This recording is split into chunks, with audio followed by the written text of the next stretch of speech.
No niin, tervetuloa tässä videoklippiin. Nyt näytetään full on näyttää millä tavalla laitetaan lapsille vyö. Eli ensiksi viikataan. Merkki laitetaan lapsen vatsan kohti ja tämä solmu. Ja silmukka jää oikeanpuolinen. Sitten pyöritään 2 kertaa ympäri. 1. Ja nyt se pysyy tossa itsestä. 2. Sitten otetaan alas tämä vyö, mitä viikatti.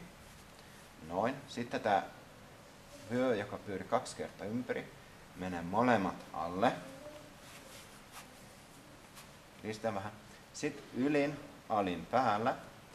Ja alin pitäisi olla se merkki. Viikataan sisällä tonne ja kiristää. Noin. Voitte myös tehdä, että ensiksi tämä alin viikataan näin päin. Sitten laitetaan ylin päällä. Sitten se ylin jatka tonne päin. Ja sitten saadaan tommosen onnekeksi näköinen solmu. Ja merkki on tällä.